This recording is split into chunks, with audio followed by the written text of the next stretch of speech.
Hi, this is Shannon at Skip to My Life, and welcome back to part 2 of Mother's Day DIYs using cans, jars, and other things you already have at home. So let's get started.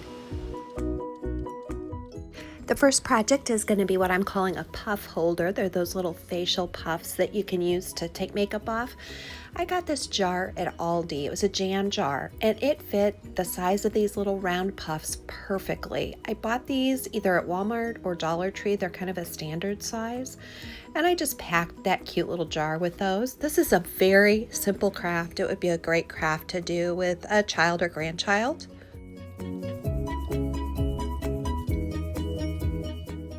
This adorable heart printable is from the Graphics Fairy, and I'm linking to it down below. I was introduced to this website of printables by Olivia at Olivia's Romantic Home. If you haven't checked her out, I highly recommend it. She is full of wonderful creative ideas. And so I just put Mod Podge underneath it and on top of it, and it adhered that little heart so it fit perfectly.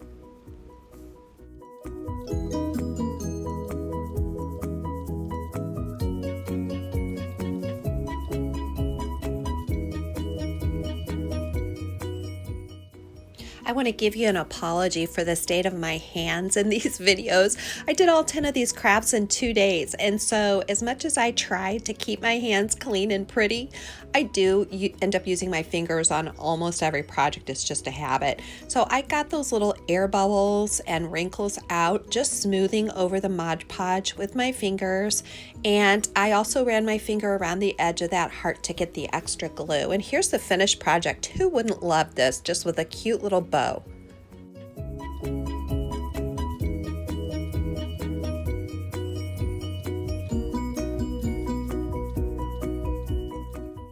Our second project is a little faux terracotta pot, and my inspiration was my garden frog. I love this guy. I love the texture, and I just challenged myself to see if I could recreate that. Please be careful when you're using tin cans. There is usually a sharp edge around the lid, so either wear gloves or just be very careful. If you're doing this with young people, please make sure they're safe. So I started with the supplies that I'm showing you here, and I just put 3 little beads on the bottom of this can using a little triangle shape, and this is going to form a footed bottom. Go ahead and click the like button and subscribe. I would love to come back and bring you more content. So this is a little container of spackling from Dollar Tree, and to that I'm going to add some black Waverly chalk paint. I am getting to the bottom of my chalk paint, so I'm going to be needing to somehow get some more soon. I don't know about you guys. Are you running out of supplies? Comment and let me know. I wanted to create that terracotta finish, and I just decided I would give this method a try, and lo and behold, it worked. So I glue gunned with my Gorilla Glue glue stick, and then I would just press some of this spackling onto the can, and it was not neat and tidy at all. It was very messy. My hands were black by the end. I probably should have worn gloves again. Kind of got in there before I thought about it. It doesn't look great at the outset, but you will see the finished project after it is all dried. I did give it a little whitewash coat, both inside and outside, with white chalk paint, and I was really happy with this rough finish.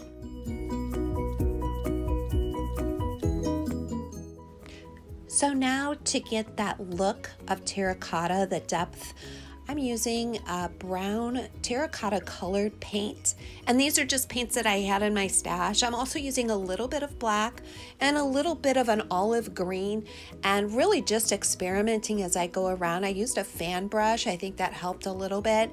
And then the other brush you'll see me use, this white brush, was actually from a hair color kit, and I always save those brushes. They're great for projects like this.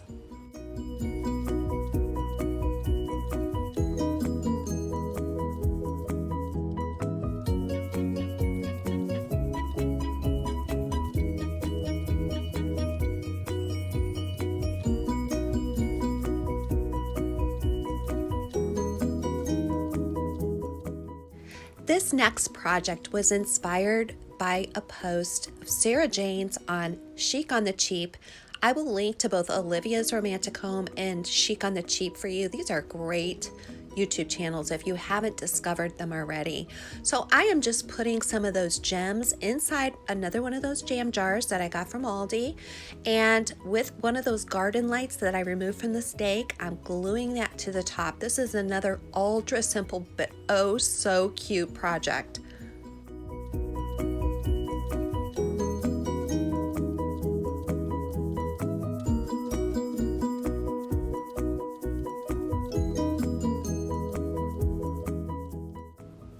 Since you're probably going to be putting this outside, or whoever you're giving it to will, go ahead and make sure you thoroughly put a bead of glue gun around the lid so that no water can leak in.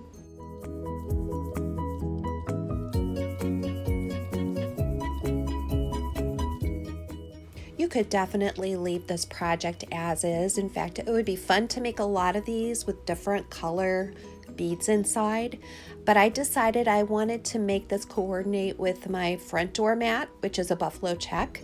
So I'm going to go ahead and add some ribbon I had left over from my Christmas stash and just make a cute little bow.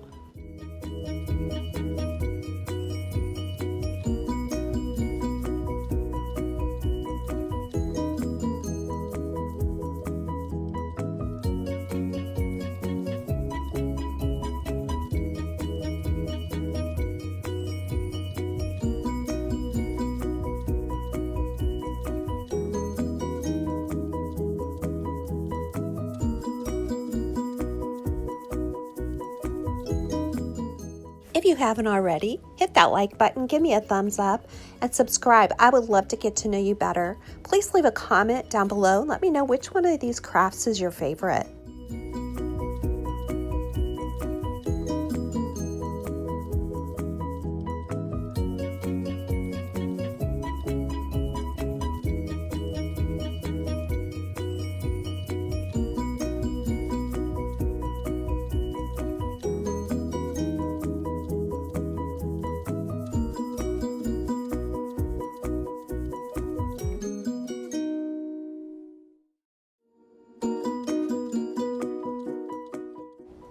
To finish the bow, I'm just dovetailing those ends, making them pointy on both sides, and then I'm going to top it off with a little brad that I had in my stash. I'm just going to bend off those metal twisties on the back and hot glue that circle on. You could use a button or a gem or whatever you have on hand.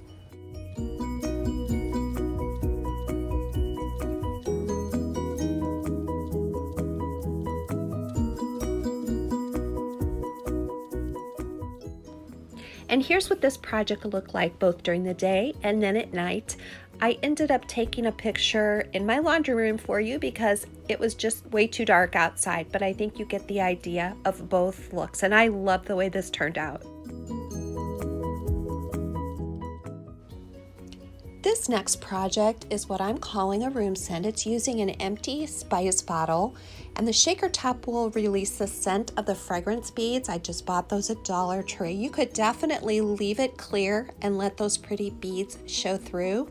I decided I wanted to cover the bottle with burlap because there was a little bit of the adhesive left, and I was just too lazy today to work with that. These are all leftovers from my stash, and it's inspired by my husband's grandma. She ranched cattle in Texas, and she loved the color red. So all of these materials in my stash just reminded me of her, and that's why I made these choices. But it is really a cute little addition for Mother's Day and also a little memory of her.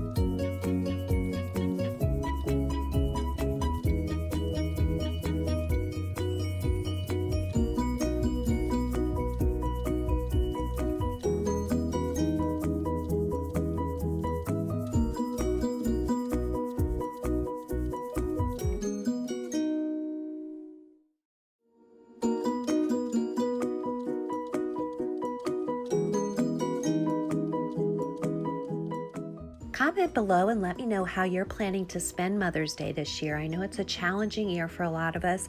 We're really not sure how we're going to celebrate yet. We may wait a little while and celebrate late, but let me know how you're going to do it this year.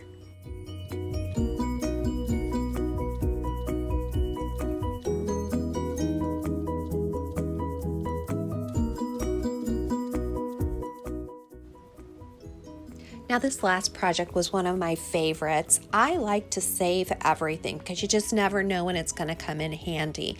And that was definitely true on this project. I started with my can by painting it with that olive green color, and I had already painted the bottom white.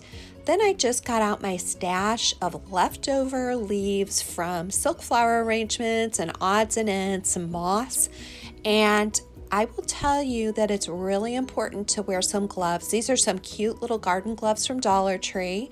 Use these for all different kinds of things.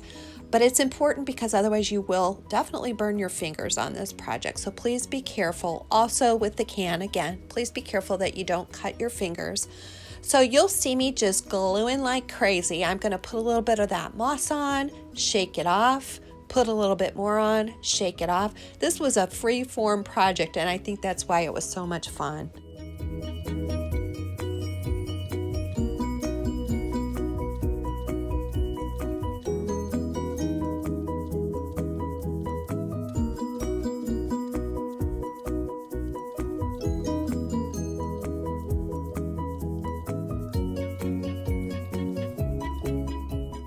Now at this point, I have to be honest, it looks like a hot mess, but I promise you it will all come together to be an adorable little gardening container.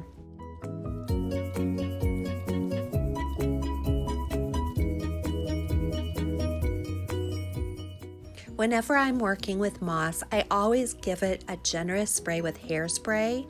Let that dry and shake off any loose pieces of the moss so that it's just not shedding everywhere. That can be very irritating.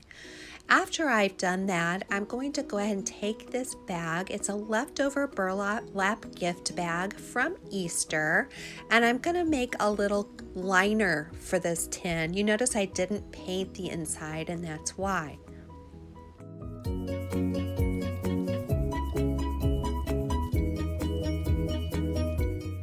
If you don't have one of these bags, I got this at Dollar Tree.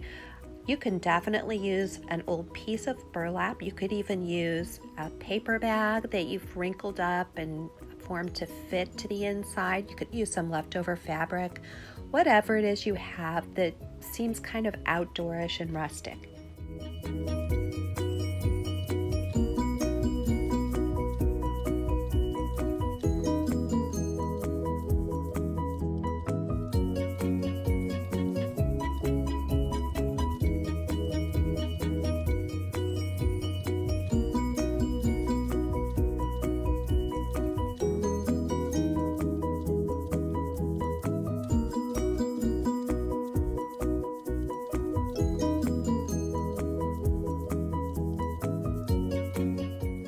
This would be a fun package for the gardener in your life, just to put some garden gloves, some seed packets, some twine, maybe some shears, whatever you think that they would like.